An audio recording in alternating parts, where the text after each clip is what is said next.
저는 성경을 읽다가 마태복음 12장 50절을 제가 읽어봤어요. 그 50절을 이렇게 보니까 예수님이 제자들을 향하여 하신 말씀인데, 누구든지 하늘에 계신 내 아버지의 뜻대로 행하는 자가 내 형제요 자매요 어머니니라, 그런 말씀. 이 말씀을 묵상하다가 보니까 하나님의 뜻대로 사는 사람은 다 형제요 자매요 모친이다. 그 신령한 가정이 이루어진다. 신령한 가정. 그 우리 교회가 뭡니까? 신령한 가족이 됐다. 다시 얘기하면 하나님의 뜻을 벗어나면 신령한 가족이 아니다, 그 말이고, 하나님의 뜻대로 행하는 자가 형제요 자매요 아버지 어머니라고 하는 말씀을 하고 계시는 거죠. 그런데 예수님께서 늘 하나님의 뜻을 어떻게 실천했는가 한번 생각을 해봤더니, 예수님은 하나님이 가라 하는데 갔고, 하나님이 오라 하는데 오셨고, 하나님이 하라 하는 일에 최선을 다했어요. 그리고 예수님이 이 땅에 오신 것은 자기 백성을 죄에서 구원할 자로 예수님이 이 땅에 오셨습니다.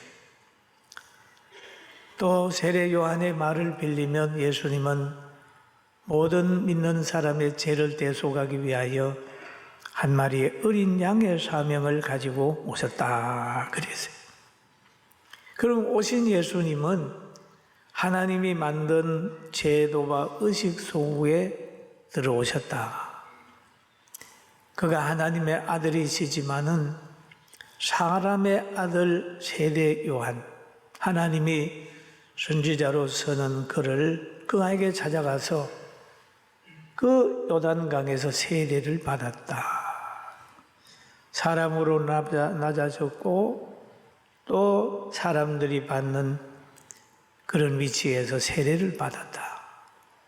그리고 예수님은 신의 성품과 인간의 성품을 가졌기 때문에 하나님과도 잘 통하고 사람과의 관계도 잘 통한다.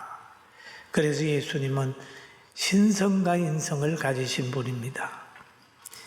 그래서 예수님은 인성을 가지셨기 때문에 환경의 변화에 대해서도 고통을 느껴요.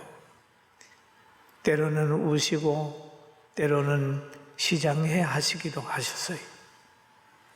그런데 공생의 끝날 무렵에 예수님이 이제 대속의 은혜를 입히시기 위하여 생명을 드리는 그런 일이 있어야 되잖아요. 그래서 십자가를 지는 거죠. 그러니까 십자가의 고통을 예수님이 아세요. 그래가지고 마지막 기도를 드릴 때에 예수님이 그럽니다. 내 마음이 매우 고민하여 죽게 되었으니 너희는 여기 머물러 나와 함께 깨어 있어라. 함께 깨어 있어라. 하시고 조금 나아가사 얼굴을 땅에 대시고 엎드려 기도하여 이르시되, 내 아버지여, 만일 할만하시거든 이 잔을 내게서 지나가게 하옵소서. 그러나 나의 원대로 마옵시고 아버지 원대로 하옵소서. 그렇게 얘기를 하죠. 아버지 이거 안 됩니다, 그렇게 말하는 게 아니라 자기는 고민하여 죽을 정도로 고통 속에 빠져 있지만은 그거보다는 아버지의 뜻이 더 귀한 것인 줄 알기 때문에 나의 원대로 마옵시고 아버지 원대로 해주세요 라고 얘기를 했어요. 이게 예수님의 모습입니다. 그러면 예수님의 몸된 교회로 세워진 교회가 바로 자기 뜻대로 하는 게 아니라, 사람 뜻대로 하는 게 아니라 예수님의 뜻대로 가는 것이 진리고 하나님 앞에 바르다는 것을 믿게 되기를 주의 이름으로 축원합니다. 아멘. 교회는 그런 거예요. 그러면 아버지 뜻대로 가게 되게 될 때에 예수님의 그 사역을 통해서 또 순종의 삶을 통해서 사람들이 모든 대속의 은혜를 입었습니다. 예수님을 통하여 제 문제가 해결이 됐어요. 그리고 하나님과의 관계가 회복이 됐어요. 예수님을 통하여 또 신령한 가족이 된 것입니다. 그리고 신령한 가족이 되는 그 순서를 가만히 보니까 요한복음 1장 14절에 그러지요. 말씀이 육신이 되어 우리 가운데 거하심에 우리가 그의 영광을 보니 아버지의 독생자의 영광이요 은혜와 진리가 충만하더라. 그리고 예수님이 이 땅에 오시는 것을 보니까 독생자의 영광이 은혜와 진리가 충만하더라. 그런데 그 예수님을 요한복음 1장 12절에 보니까 영접해야 된다. 영접하는 자고 그 이름을 믿는 자에게는 하나님의 자녀가 되는 권세를 주셨으니 자녀가 되는 권세를 주셨다. 여러분의 가정에서 가장 자유할 수 있는 위치의 사람이 누구겠습니까? 여러분의 자녀 아니겠어요?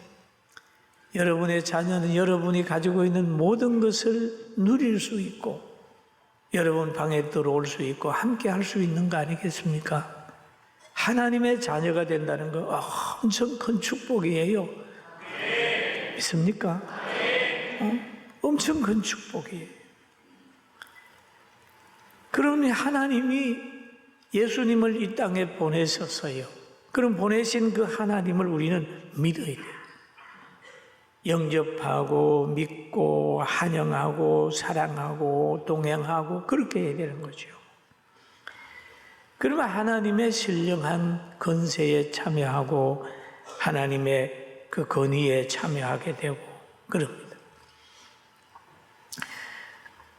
그리고 또 하나님의 은혜 아래 깊이 들어가는 것은 하나님은 성령을 보내서 우리로 하여금 내적인 지배를 받게 하고 성령의 열매를 맺어 심령천국 이루고 살게 하는 건데 우리 모두 성령의 인도함을 받게 되는 능력자로 삽시다. 할렐루야. 성령이 주장해야 됩니다. 하나님의 뜻을 벗어나면 예수님을 벗어나버리면 거기에는 공중의 권세 잡은 악의 세력들 지배 아래 살게 되는 겁니다. 중간 단계는 없어요. 성령의 지배를 받느냐 아니면 악령의 지배를 받느냐 둘 중에 하나입니다. 그런데 신앙생활을 쭉 하다가 보니까요, 이 신앙생활을 하는 사람이 육신적으로 굉장히 친한 사람들이 생겨나요. 제가 청년 때도 그렇고 전도사 때 쭉 보고 목회하면서 보니까 아주 형제처럼 다정하게 지낸다는 사람들 보면 몇 년 안 가서 싸우고 헤어져요. 싸우고 갈등하고 서로 침이 되고 종사 문제에 걸리고 이런 거를 많이 봤습니다. 그 왜 그러냐 하면 육은 병들기도 하고 변하기도 합니다. 그런 것처럼 인간의 교제는 변하기도 하고 병들기도 하고 서로 이용하려고 하다가 신앙까지 망쳐버려요. 그런데 예수님의 말씀을 들으면 이해가 가는 부분이 있어요. 마태복음 35장 36절에 보니까 이런 말씀이 있죠. 내가 온 것은 뭐라고 그랬죠? 사람이 그 아버지와 딸이 어머니와 며느리 시어머니와 불화하게 하려 함이라. 사람의 원수가 집안 식구라. 이야, 이걸 옛날에는 이거 읽을 때에 사람의 원수가 왜 집안 식구가 되냐? 그러잖아요. 아버지와 딸이 얼마나 친한데요.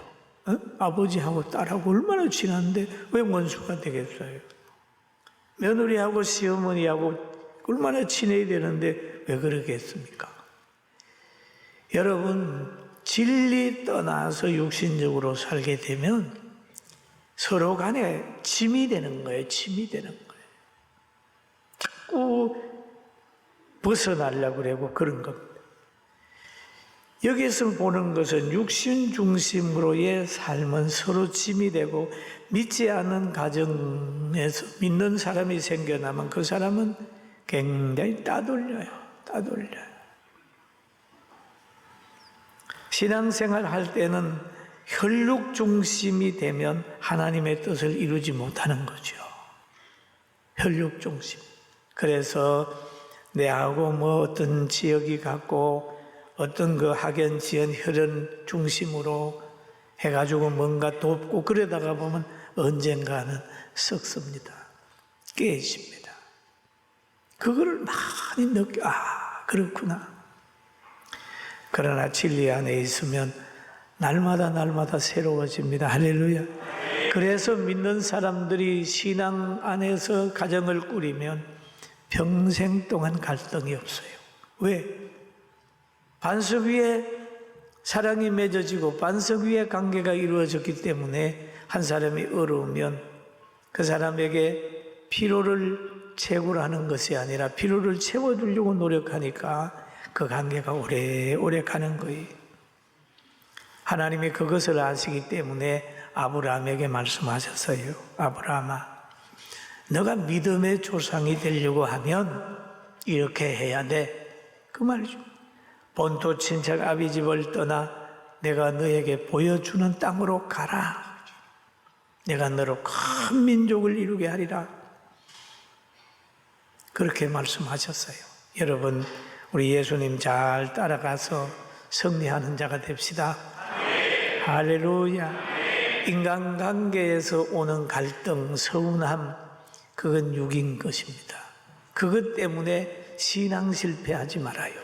신앙 실패하지 말고 하나님이 나로 하여금 하나님만 의지하게 하려고 이 안경 주느나 생각하고 극복을 하면 한 단계 더 올라갑니다. 할렐루야.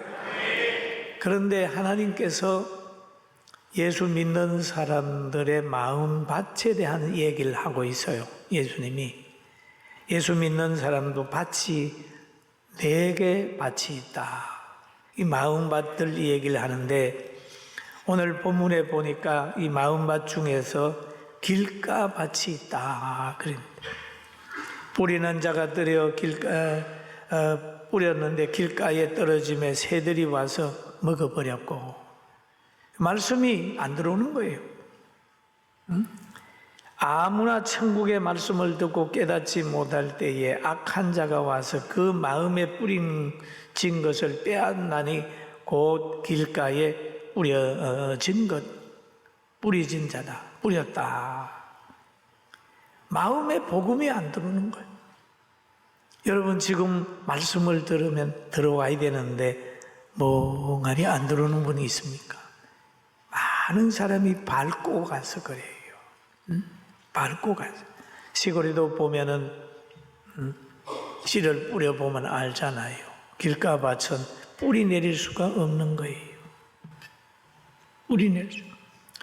그러면 여러분의 마음, 우리의 마음을 누가 밟고 가느냐?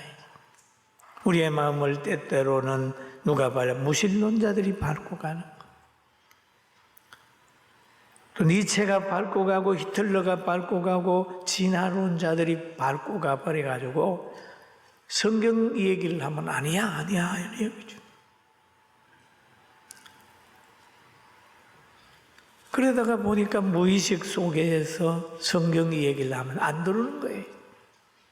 여러분 이 마음을 길가밭 같은 마음을 다 읽어서 옥토반 만드시길 주의 이름으로 축원합니다.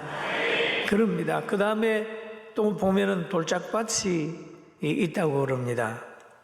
들어는 흙이 얕은 돌밭에 떨어짐에 흙이 깊지 아니하므로 고 싹이 나오나. 들어는 바위 위에 떨어짐에 싹이 났다가 습기가 없음으로 말랐고. 또 돌밭에 뿌려졌다는 것은 말씀을 듣고 즉시 기쁨으로 받되 그 속에 뿌리가 없어 잠시 견디다가 말씀으로 말미암아 환난이나 박해가 일어날 때에는 곧 넘어지는 자요. 넘어지는 자요. 흙이 깊지 아니하고 내면의 세계에 변화가 없이 하나님의 말씀을 들으면 실천하려고 그러면 환경에 부딪히지 않습니까? 성경에 보면 부자 청년이 구원에 대한, 천국에 대한 소원을 가지고 예수님에게 나와서 예수님을 따르려고 했을 때 예수님이 말씀하잖아요. 너 그 돈을 팔아 다 가난한 사람에게 나누어 주고 나를 따르라고 했을 때 부자가 그 물질을 초월하지 못하니까 근심하며 돌아갔다. 기쁨으로 받지만 실천하려고 그러니까 다 걸리는 거예요. 그러니까 근심하며 돌아가는 거예요. 바로 가룟 유다가 3년 동안 예수님을 따라다녔지만은 결국 그 마음 속에 예수님보다 물질이 좋아하는 그런 마음을 가지고 있다가 결국은 30냥에 팔아버리지 않습니까? 여러분, 돌짝밭, 돌을 다 밖으로 내버리고 거기에 곡식을 심는 지혜로운 분들 되기를 주님의 이름으로 축원합니다. 여러분, 저의 밭도 돌짝밭이 될 수 있고 여러분의 밭도 또 마음의 돌짝밭이 될 수 있어요. 또 하나 밭을 여기 얘기를 하는데 가시떨기의 마음이 있다. 가시떨기에 떨어짐에 가시가 기운을 막았고 가시떨기에 뿌려졌다는 것은 말씀을 들으나 세상의 염려와 재물의 유혹에 말씀이 막혀 결실하지 못하는 자요. 그렇게 얘기를 하죠. 말씀을 듣고 싹이 나는데 가시 때문에 성장을 못하는 거예요. 열매를 못 맺는 거예요. 생각이 많습니다. 이 생각, 저 생각에 빠질 때가 있어요. 이 말을 하면 저 사람이 시험 들겠지. 이 말을 하면 또 여기가 문제가 되겠지. 또 이렇게 하면 또 누가 문제가 되겠지. 그런 생각하다가 보면 하나님의 말씀을 전하는데도 지장을 받을 때가 있단 말이에요. 그게 가시떨기 마음이 있을 수 있어요. 여러분, 밤잠을 이루지 못하는 사람들 보세요. 그 마음의 순수성보다는 가시떨기 받치니까 막 염려하다가 고통 속에서 있는 사람이 있고 또 사람의 숲 속에 거해가지고 그만 인본에 빠지고 있는 사람이 있어요. 구약에 누가 있느냐? 사울 왕이라는 사람이 바로 이런 사람 중에 한 사람입니다. 그가 하나님에게 인정을 받아서 이스라엘의 초대 왕이 됐습니다.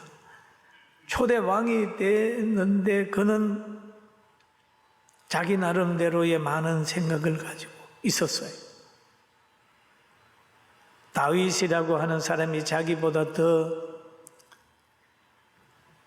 칭찬을 받게 되니까 그 사람을 정적을 제하기 위해서 많은 노력을 했고 또 선지자 사무엘과의 관계가 처음에는 좋았는데 나중에 가서는 자기의 생각이 나옴으로 관계가 그만 끊어집니다. 그래서 불순종해가지고 결국 나중에 하나님이 사울을 패하고 믿음의 사람 다윗을 이스라엘의 왕으로 세우잖아요. 여러분, 우리 가시떨기 같은 마음을 버리고 오늘부터 옥토밭을 만들어 보기를 주의 이름으로 축원합니다. 제가 개척교회 할 때 가나안 농군 학교의 교육이 좋다고 그래가지고 저 신림에 있는 원주 가나안 농군 학교를 가서 교육을 받아보니까 너무 좋아요. 그리고 두 번, 세 번째에 갔었습니다. 저는 너무너무 그 철학이 좋았어요. 그래서 그 김용기 장로님에게 뭔가를 좀 배우고 싶어서 아침에 일어나서 그 산중턱에 있는 기도실에 가서 기도를 했어요.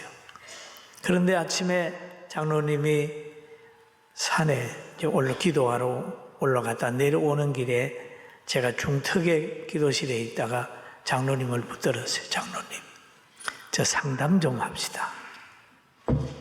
그래, 왜 뭐냐고. 저는 개척교회 목사입니다. 그런데 어떻게 하면 목회가 되고 어떻게 하면 바르게 살게 수 있습니까? 물어봤어요. 그랬더니 땀 흘리는 걸 즐거워하라.